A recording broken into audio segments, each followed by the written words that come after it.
They thought gravity would bury their secrets 200 meters down in Echo Canyon.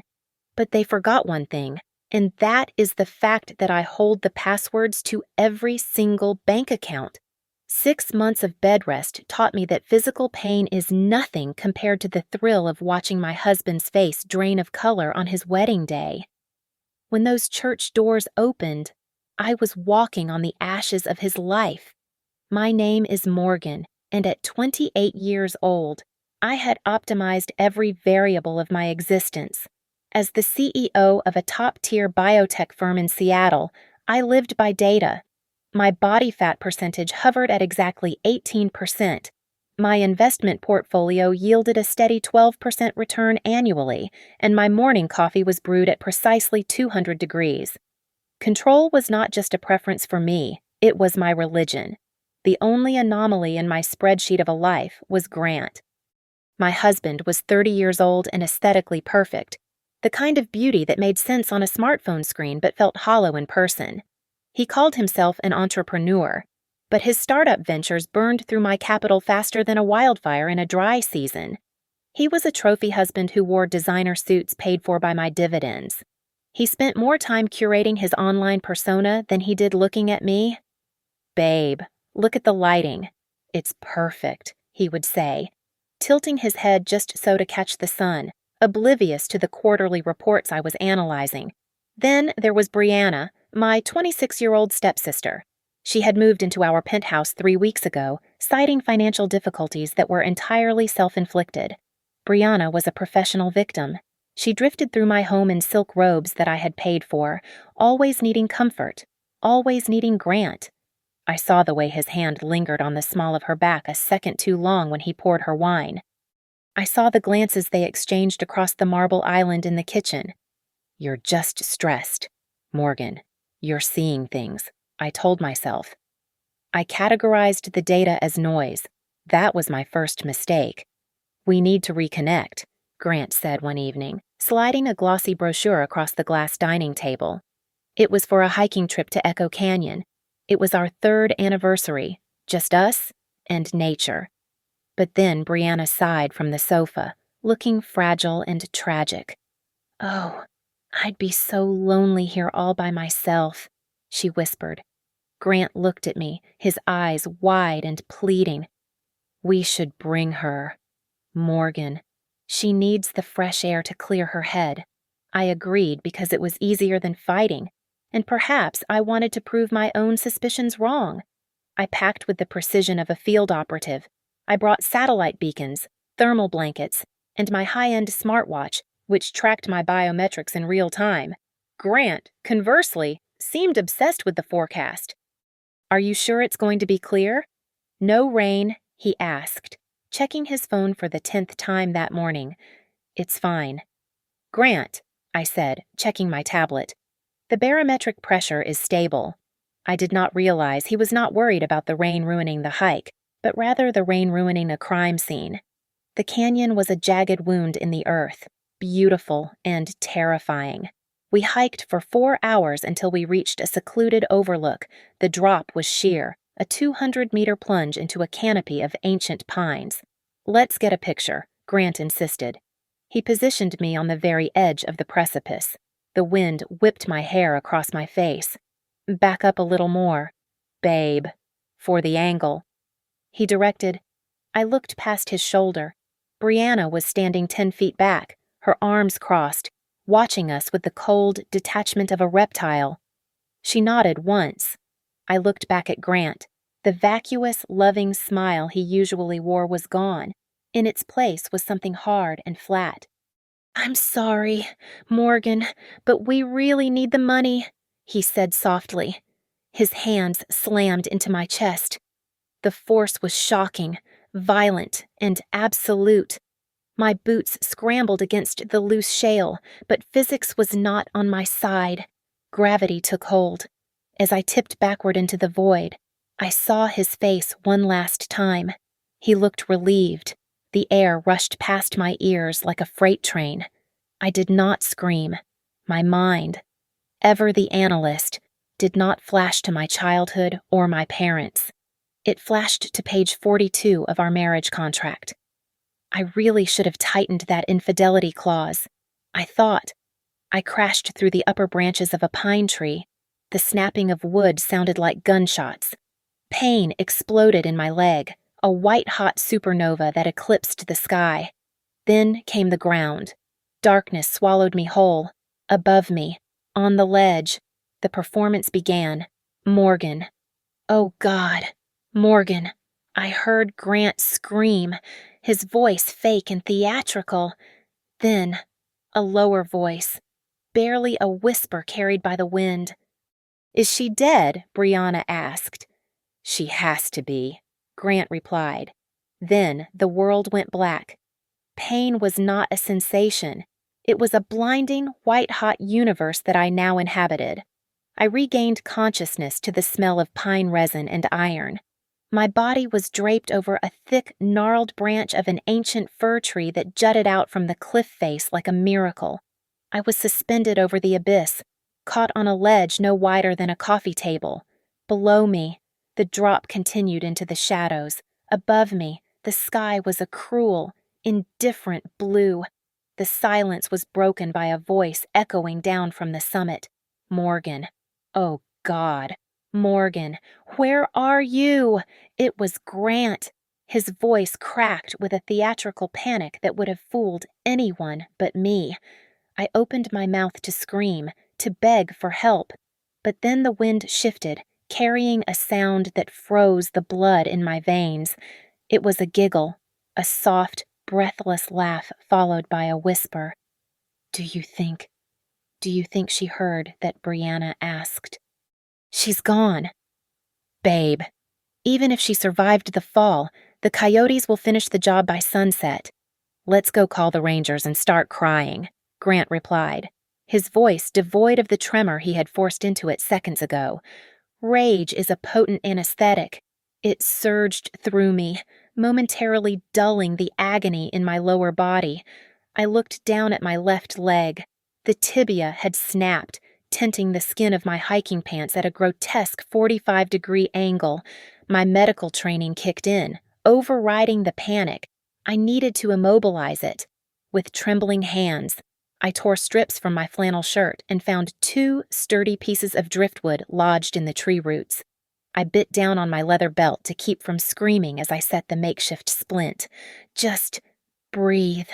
Morgan, just breathe, I whispered to myself, tears leaking from my eyes. I checked my wrist. My smartwatch face was shattered, a spiderweb of glass. But the tiny red LED on the side was still blinking. It was still recording. It had captured the fall. It had captured their conversation. It was my lifeline. For 2 days, I existed in a state of delirium. I drank rainwater that pooled in the hollows of the rock and shivered violently as the temperature dropped at night.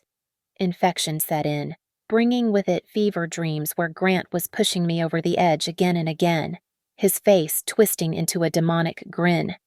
I held on to the hate. I nurtured it. I promised myself that I would not die here. On the morning of the 3rd day, a shadow fell over me. I thought it was the Grim Reaper, but it was a man in camouflage gear, smelling of wood smoke and tobacco. He was checking a trap line near the ledge. He looked at me with eyes that had seen too much war. Well, aren't you a stubborn one? The man grunted. His name was Elias. He was a former special ops soldier who had retreated from the world to live in the silence of the mountains. He did not ask questions. He simply strapped me to his back and carried me down a hidden trail to his cabin. When I woke up properly, I was lying on a cot near a cast-iron stove.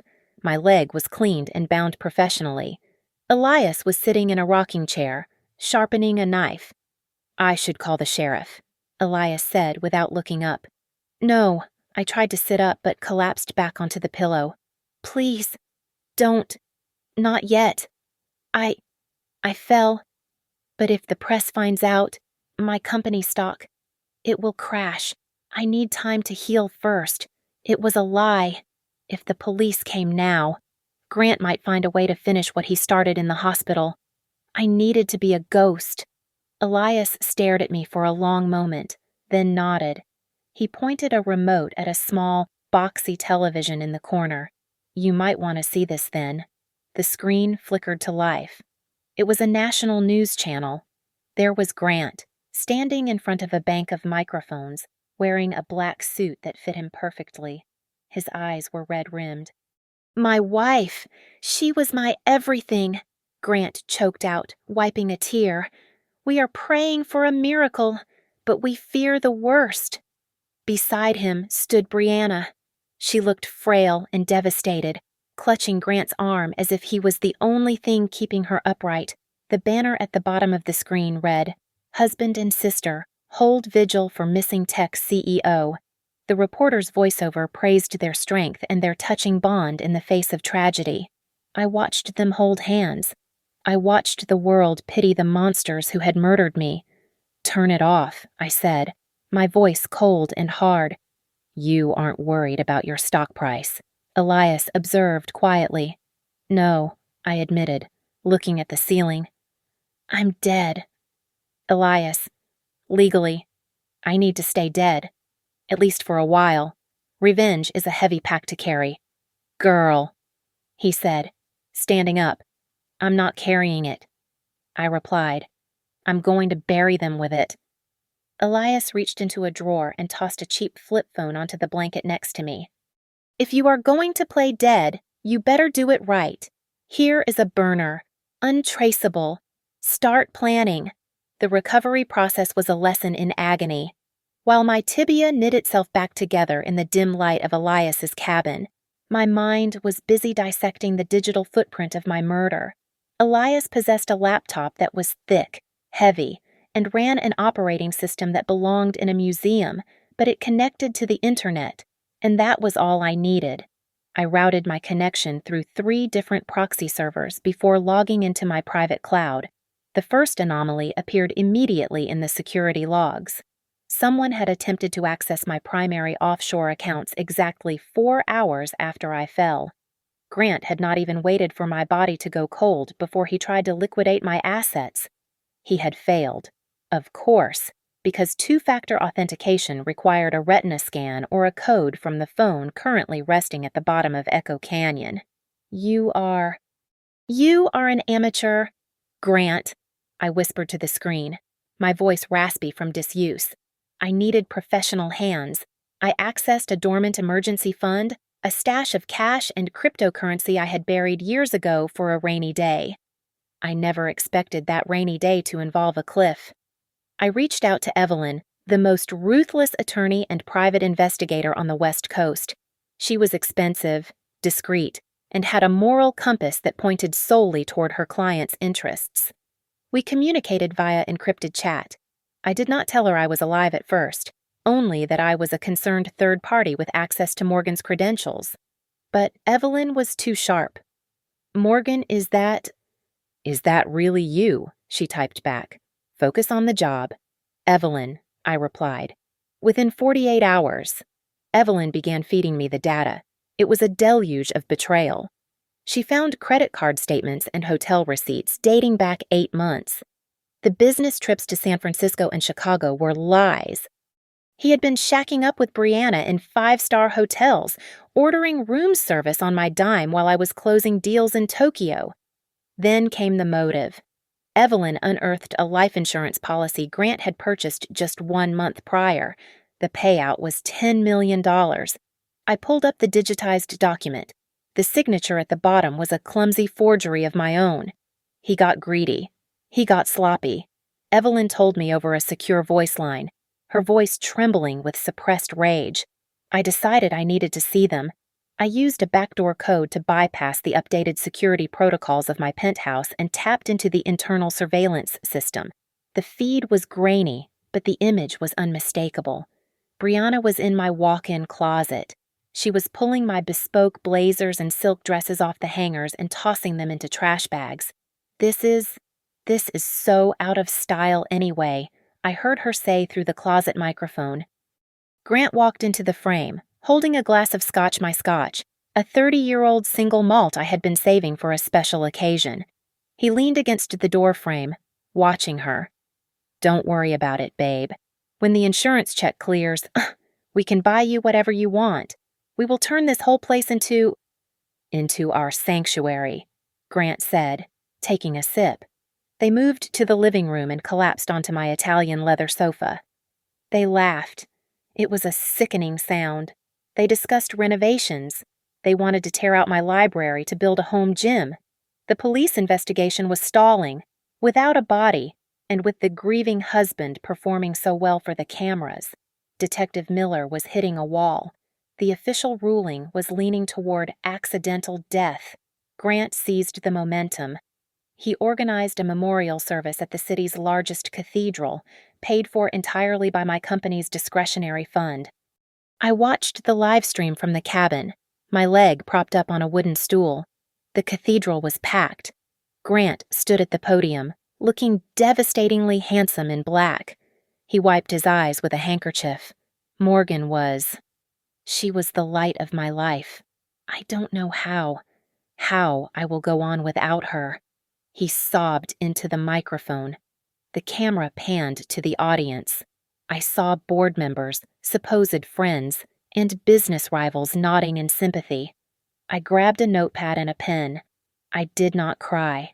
I did not scream. I simply wrote down the name of every single person who nodded, every person who patted Grant on the back, and every person who had abandoned me for the narrative of the tragic widower. "Keep talking, Grant," I said to the screen, my voice steady and cold. "Dig the hole deeper." 3 months had passed since I died. My tibia had knit itself back together, leaving a jagged ridge of bone under the skin that served as a constant reminder of my mission. The cast came off, and the physical therapy began. It was brutal. I spent my days hauling logs up the steep incline behind the cabin and my nights doing pull-ups on the rafters until my palms bled. I was no longer just the CEO who did Pilates 3 times a week. I was becoming a weapon. I traded my soft curves for dense, corded muscle. Pain was just information, and I had learned to process it without flinching. It was time to start the game. I started with Brianna. I knew her insecurities better than she knew them herself. Using a prepaid debit card and a routing service that bounced the signal through 3 different countries, I ordered a delivery to the penthouse. It was a massive bouquet of white lilies, the exact flowers I had carried down the aisle 3 years ago, accompanied by a bottle of the obscure French perfume I had worn every day for a decade. Evelyn hacked into the penthouse security audio so I could hear the fallout. Grant, Grant. Why is this here?" Brianna's voice was shrill, trembling with genuine fear. It smells exactly like her. It's just a prank. Bree. Some sick troll online found out our address. Grant dismissed her, but his voice lacked conviction. I ratcheted up the pressure. Grant was desperate for cash. He had been trying to access my primary trust fund, but the bank managers were stonewalling him. Without a death certificate, he was in purgatory. He was land rich but cash poor, living in a $10 million apartment he could not afford to heat. I messaged Evelyn, "Freeze the liquid assets, all of them." Later that night, Grant took a potential investor to dinner at Le Bernardin to pitch one of his vaporware startups. I watched the transaction log in real time. When the waiter ran his platinum card, it bounced. "I'm sorry, sir, but the machine says declined." The waiter would have said, "Try it again." That's impossible." "I have a limit of 50,000 on that card," Grant shouted, loud enough for the microphones to catch it. He had to call Brianna to bring cash. The humiliation was absolute. When they got home, the cracks in their alliance began to show. Brianna was pacing the living room. "You said we were set for life." "Grant," you said. "You promised me that money wasn't an issue." Are you hiding it from me?" she screamed. "Shut up, just shut up." "Brianna, I'm handling it," Grant roared back. The sound of glass shattering following his outburst. He started drinking heavily. I decided to join him, in a manner of speaking. I used an AI program to synthesize my voice from old keynote speeches. I programmed it to make phone calls to the landline in the master bedroom at random intervals between 2 and 4 in the morning. When he picked up, he heard nothing but a soft, weary sigh. It was my sigh. "Who is this, Morgan? If this is you, answer me." He would yell into the receiver, his voice slurring from the whiskey. "You're losing it, Grant. You're drunk," Brianna said one night, her voice cold with disgust. "I hear her. Bree, I swear to God, she's on the line." He was unraveling. It was time for the final push. I planted a rumor through a few loose-lipped contacts in the finance sector that the SEC was investigating my company for irregularities and that a freeze on all marital assets was imminent. Panic is a powerful motivator. Grant realized he needed to secure legal ownership of whatever was left before the imaginary feds seized it. He needed to be the next of kin, not just the grieving husband of a missing woman. He needed to be the husband of the living heir. He proposed to Brianna the next morning. It was not romantic. It was a business transaction. We need to get married, now. If we are married, I can claim guardianship of the estate more easily. We have to do it," Grant stammered, looking like a man chased by wolves. They rushed the planning. 2 days later, an automated invitation system sent an email to an old account I hadn't used since college, likely because Grant had simply mass-imported his contacts without checking. I opened the digital invite. The wedding of Grant and Brianna. The date was set for exactly 6 months from the day I fell, and the location A Resort in Napa Valley, the exact venue I had pinned on my vision board for our 5th anniversary. He was trying to erase me by pasting her over my dreams. I stared at the screen, and for the first time in months, I smiled. It was a genuine smile. "Perfect." I whispered, "You just invited the executioner to the party." The wedding invitation was not merely an announcement, it was a declaration of war. Grant had scheduled his nuptials for the exact day marking 6 months since my disappearance. In the eyes of the law, I was a missing person case turning cold. In the eyes of my husband, I was ancient history, an obstacle that had been pushed aside. I packed my few belongings at the cabin. I looked at Elias, the man who had pulled me from the jaws of death. I had cut my hair short, a sharp, angular bob that framed a face hardened by survival. I no longer looked like the soft, pampered CEO who had hiked up that mountain. I looked like something forged in fire. You look dangerous," Elias said, leaning against the doorframe, a rare smile touching his lips. "I am," I replied, handing him the keys to the new truck I had bought for him. "Thank you for everything." I drove straight to San Francisco to meet Evelyn in a soundproof conference room. She looked tired, but her eyes lit up when I placed the shattered smartwatch on the mahogany table. Elias, with his unexpected technical expertise, had managed to extract the raw audio file from the damaged memory core. Are you sure you want to listen to this?" Evelyn asked, her hand hovering over the laptop key. "Play it," I commanded. The room filled with the sound of wind.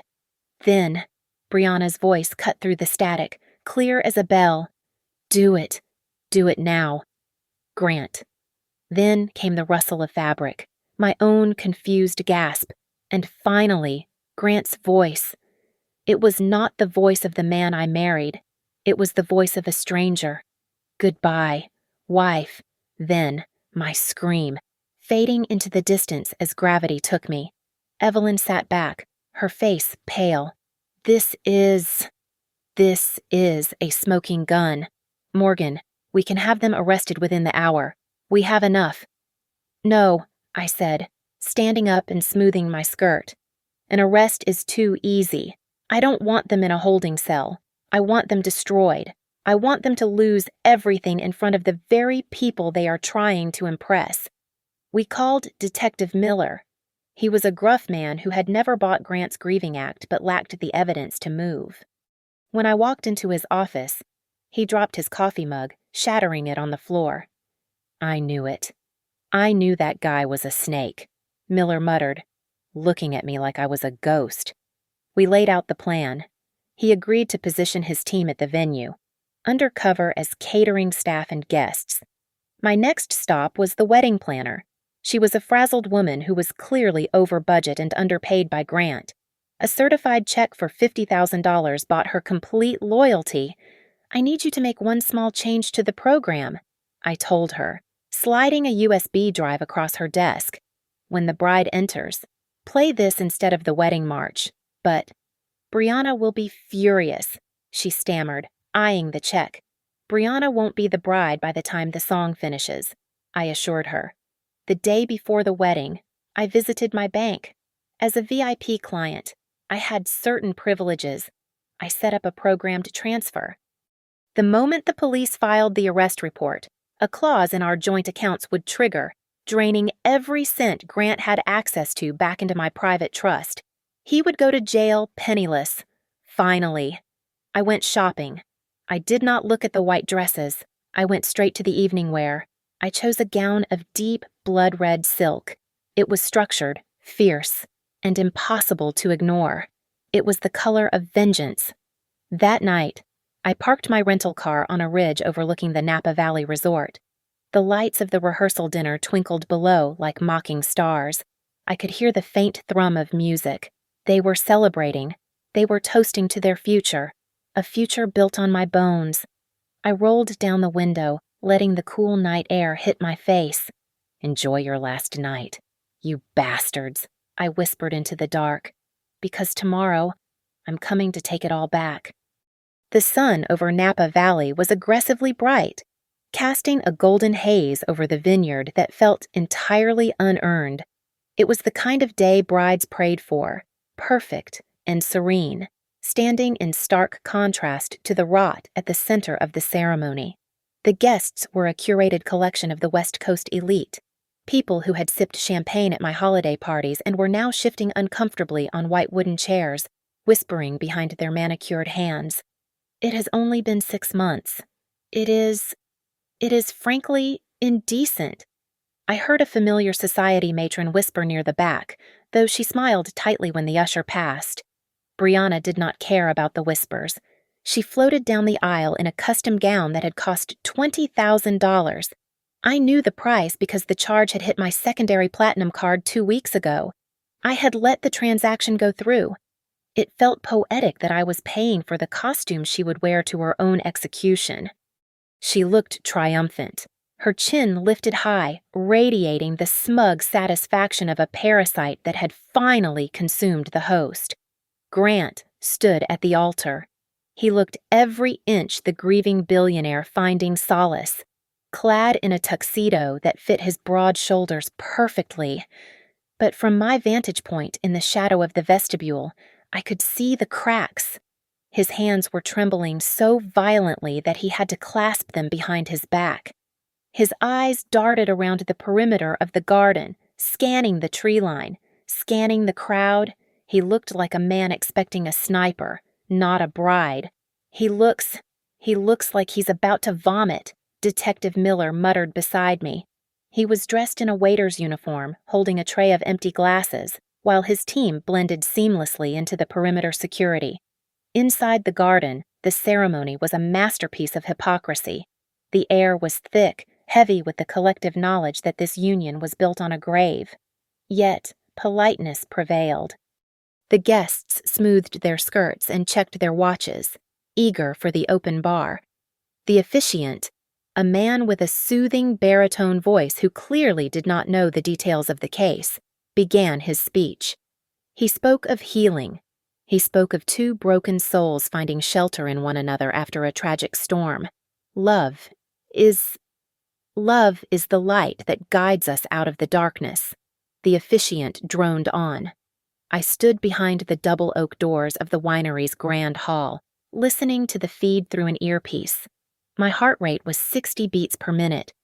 I checked my pulse against my neck. Steady, cold. I smoothed the silk of my blood-red dress. The officiant reached the pivotal moment. If there is anyone present who has just cause why these two should not be joined in holy matrimony, speak now or forever. Hold your peace. The silence that followed was absolute. A bird chirped in the distance. A breeze rustled the grapevines. No one stood up. No one protested. The guests just wanted it to be over. Grant let out a breath that was audible even through the microphones. His shoulders slumped in relief.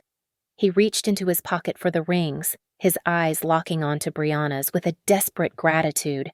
They thought they had made it. They thought they were safe. Then, the music stopped. The gentle string quartet cut out abruptly.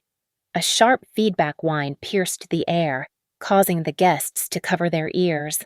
Then, a new sound filled the venue, amplified by the state-of-the-art speakers I had paid for. It was not music. It was the roaring, hollow sound of wind whipping against a microphone. The guests looked around in confusion. Grant froze, his hand halfway to Brianna's finger. Brianna's smile faltered. Then, the voice boomed across the vineyard, unmistakable and chilling. "Goodbye, wife." It was followed by a sickening thud and a scream that tore through the beautiful afternoon air. Grant dropped the ring. It rolled across the stone patio with a tiny metallic chime. He spun around, staring wildly at the speakers, his face draining of blood until he looked like a corpse. "No, no, that's impossible," he whispered, his voice amplified by the lapel mic he had forgotten to mute. I signaled the ushers. The massive oak doors of the hall swung open with a heavy groan. The afternoon sun flooded the dark entryway, creating a silhouette. I stepped forward into the light, the red dress flowing around me like a pool of fresh blood. I walked out onto the stone path, my heels clicking a rhythm of inevitable justice. I was not walking down the aisle. I was marching into war. I walked. I did not walk with the hesitant, blushing steps of a bride, but with the rhythmic, predatory gait of a tiger stalking its prey. The blood-red silk of my gown rippled around my legs, a violent slash of color against the pristine white roses lining the path. My eyes locked onto Grant. I did not blink. I wanted him to see every pixel of life in my irises, to know with absolute certainty that his nightmare had flesh and bone. The reaction was a wave of acoustic violence. The polite murmurs exploded into screams. A woman in the front row stood up so fast her chair toppled over, clattering onto the stone. "It's her! It's a ghost!" someone shrieked from the back. Brianna was the first to break. The color vanished from her face as if someone had pulled a plug. Her hands went slack, and the bouquet of white lilies, the ones I had forced her to hold, slipped from her fingers. They hit the ground with a soft thud. She took a step back, her heels catching in the endless tulle of her $20,000 dress. She crumbled, falling backward onto the stone patio in a heap of white lace and terror. "Grant! Grant! Make it go away!" Brianna screamed, scrambling backward on the floor like a crab. But Grant could not hear her. He was frozen. His eyes were wide, bulging from their sockets, fixed on me. His mouth opened and closed like a fish on a dock, but no sound came out. He was trying to reconcile the corpse he had left in Echo Canyon with the woman walking toward him. His brain was misfiring, unable to process the data. I reached the altar. I stood close enough to smell the expensive cologne I had bought him for his birthday. I leaned in, invading his personal space, and offered him a smile that did not reach my eyes. It was a smile made of ice and razors. "What's the matter, honey?" I purred, my voice low and intimate enough that only he could hear the mockery. "I'm only a little late." The sound of my voice was the final blow. I watched the color drain from his face, leaving him a sickly shade of gray. He clutched his chest, his breath coming in short, ragged gasps as his blood pressure bottomed out. "Morgan, I saw you," he wheezed, his voice barely a thread. Then, gravity claimed him, just as he had intended it to claim me. His eyes rolled back in his head, his knees buckled. He collapsed forward, hitting the floor with a heavy, dead weight right at the hem of my red dress. He had fainted cold. Chaos erupted. "Police, nobody move," Detective Miller shouted. Officers in catering uniforms threw down their trays and drew their badges. Brianna tried to crawl toward the back exit, dragging her heavy dress behind her, but Miller was faster. He stepped on her train, halting her escape. "Get off me! I didn't do anything! It was all him! It was! It was Grant!" she shrieked as Miller hauled her to her feet and slapped cuffs on her wrists. I looked down at the unconscious form of my husband. He looked pathetic, crumpled on the stone like a discarded suit. I did not feel pity. I felt lighter. I lifted my skirt slightly and stepped over his body, treating him like a puddle in the street. The officiant was trembling, clutching the microphone to his chest as if it were a holy relic. I reached out and gently took it from his shaking hands. I turned to the crowd. They were silent now, a sea of shocked faces staring at the resurrection. I raised the microphone to my lips. "Sorry to crash the party," I said, my voice projecting clear and strong across the vineyard, "but the money for this wedding came from my bank account. So I have the right to cancel it." Grant woke up to the rhythmic beeping of a cardiac monitor and the smell of antiseptic. He tried to raise his hand to rub his eyes, but a metallic clatter stopped him short. He looked down. His right wrist was cuffed to the steel rail of the hospital bed.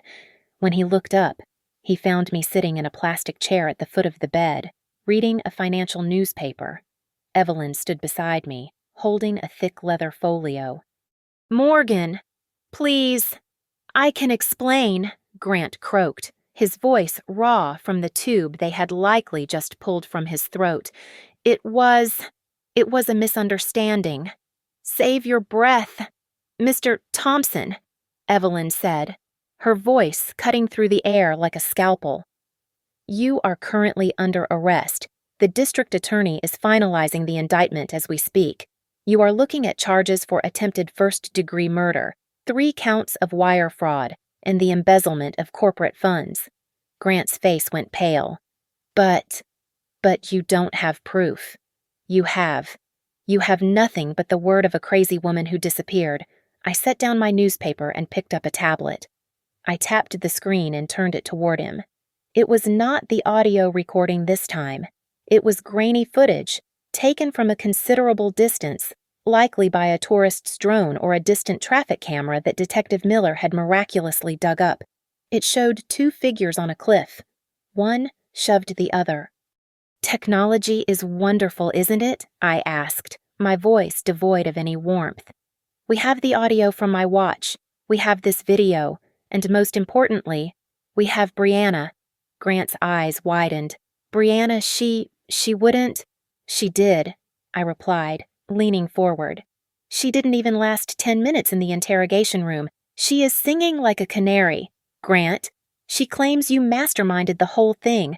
She says she was— how did she phrase it? Yes. She says she was manipulated by a controlling narcissist and that she feared for her life." That lying little witch," Grant shouted, pulling against the cuffs until the metal bit into his skin. Evelyn stepped forward and dropped a heavy stack of documents onto his lap. "This is the divorce petition. We are filing unilaterally on grounds of adultery, cruelty, and attempted murder. You might recall the infidelity clause in your prenuptial agreement." "The one you said was too vague to enforce," Grant sneered, trying to regain some footing. "It was vague regarding emotional affairs," Evelyn corrected him with a shark-like grin. "But it is very specific regarding felonies committed against the spouse. By attempting to kill Morgan, you have nullified every single financial protection you had. You leave this marriage with exactly what you brought into it, $0. I stood up, smoothing the creases in my blazer. "I have already released a statement to the press. The narrative is set. You aren't the grieving widower anymore. Grant, you are the greedy monster who pushed his wife off a cliff. The public hates you. Twitter is currently trending with a hashtag about you that I cannot repeat in polite company. My company. My shares. Grant stammered. Your position was terminated for cause effective 9 o'clock this morning, I said, checking my watch. I have resumed my role as CEO. Interestingly, the stock price jumped 12% when the market heard I was alive and you were in handcuffs. It seems the shareholders prefer a living leader to a murdering one. We turned to leave. Grant struggled in the bed, panic finally setting in as the reality of his destitution hit him. Morgan, wait. You can't leave me here with nothing I have. I have rights, he screamed. You have the right to an attorney, I said without looking back. But since I froze all the assets you tried to transfer to Brianna, and since the court has seized your personal accounts as proceeds of crime, you can't afford a real one. Enjoy your public defender, Grant. We walked out of the room, leaving him screaming at the ceiling. Outside, in the hallway, 2 uniformed officers were waiting to transport him to the county jail the moment he was medically cleared. I checked my phone. Brianna had already been arraigned. She and Grant would be tried separately, and with no money for high-powered counsel, they would spend the next few months tearing each other apart in a desperate bid for a plea deal. It was the most fiscally responsible outcome I could have hoped for. The trial became the highest-rated television event of the year. I was no longer just a CEO or a victim. I had become a symbol of resilience, a modern-day avenging angel in a tailored suit.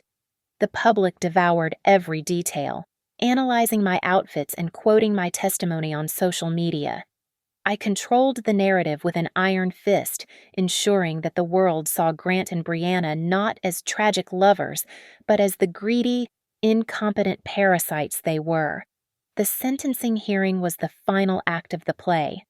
Grant stood before the judge, his expensive suit replaced by a drab county orange jumpsuit that washed out his complexion. The judge sentenced him to 25 years in a maximum security federal prison for attempted murder, insurance fraud, and embezzlement. Grant broke down completely. He slumped over the defense table, his shoulders shaking violently. Please, I can't do this. I'm not built for prison, he wailed, his voice cracking with pathetic desperation. The courtroom remained silent. There was no sympathy left for him in the entire world. Brianna received 15 years as an accomplice. She did not cry.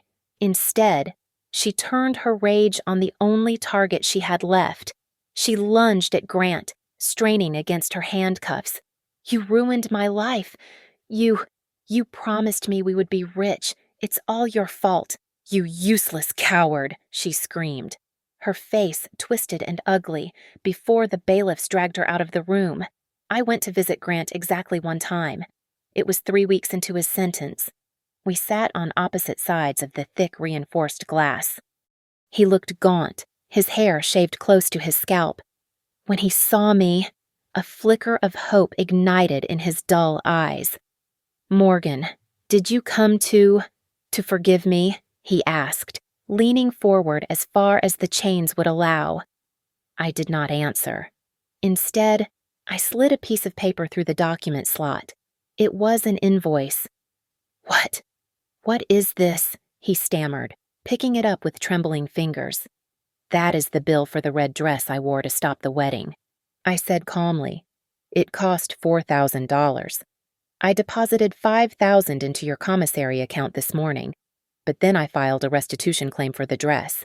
The funds have been seized to pay this debt. I just wanted you to know that even in here, you are still paying for my clothes. I stood up and walked away, leaving him staring at the piece of paper, realizing that I would haunt him even from the outside. My next move was to purge my life of the past. I sold the penthouse. It went for a record-breaking $12 million to a tech billionaire who loved the notoriety of the place. I took that money and bought a sprawling villa on the coast. The property was beautiful, modern, and most importantly, completely flat. There were no cliffs, no ledges, and no heights. It was grounded, just like I was. The social circle that had abandoned me tried to crawl back. Women who had comforted Grant at his fake memorial service sent me invitations to galas and brunches. They claimed they had been duped. They claimed they missed me. Lose my number, I told her. And then I blocked every single one of them. I directed my energy toward the only person who had actually helped me. I established the Elias Foundation, a nonprofit dedicated to providing legal and financial aid to survivors of domestic violence. I drove out to the mountains one last time to find Elias. I found him chopping wood, looking as stoic as ever. I handed him a set of keys and a thick envelope. "There is a new truck in the driveway," I said. "And this is the deed to the forest.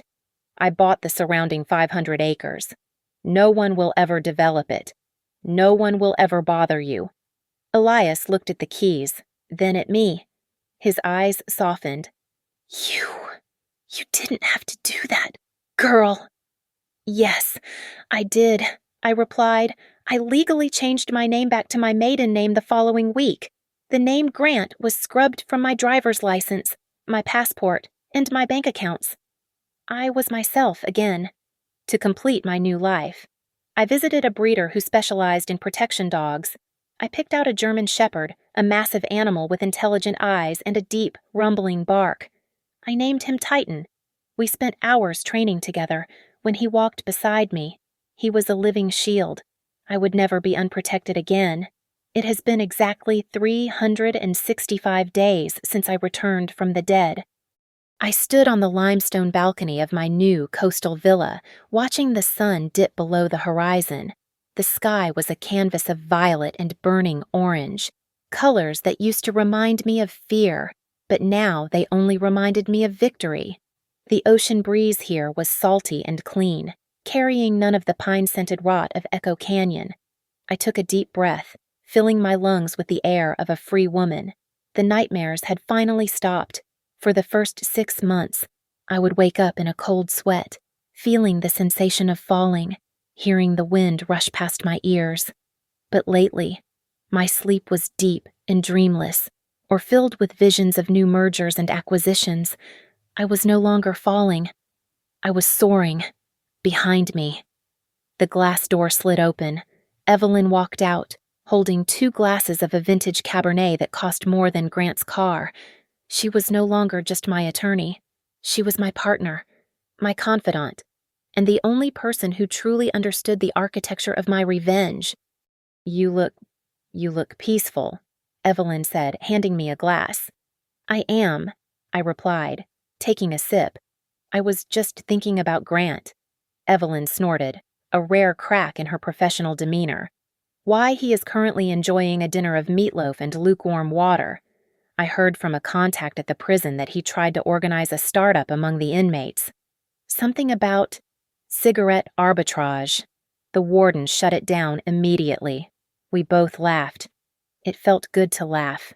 It felt light. I realized then that Grant had failed in his murder attempt, but he had succeeded in killing someone. He had killed the Morgan who was naive. He had killed the Morgan who thought love was enough to bridge a gap in character. He had killed the woman who apologized for being too successful. In her place, a new creature had risen from the ravine. I was sharper, harder, and infinitely more valuable. I thought about my bank accounts. Without the parasitic drain of Grant's spending and his failed ventures, my net worth had nearly doubled in a single year. I had reinvested the money I saved on his legal fees into a clean energy startup that was currently outperforming the market by 20%. "Are you going to that gala tonight?" Evelyn asked, checking her watch. That architect, the one with the jawline, asked if you would be there. "Maybe," I mused. I had started dating again, but the dynamic had shifted. I no longer looked for projects to fix. I looked for equals. And my screening process was ruthless. Before a man could even buy me a drink, I had a background check that went back 3 generations. If there was a single unpaid parking ticket or a questionable text message in their history, they were disqualified. I would never be blindsided again. I turned and walked back into the house, my heels clicking on the marble floors. I passed my home office.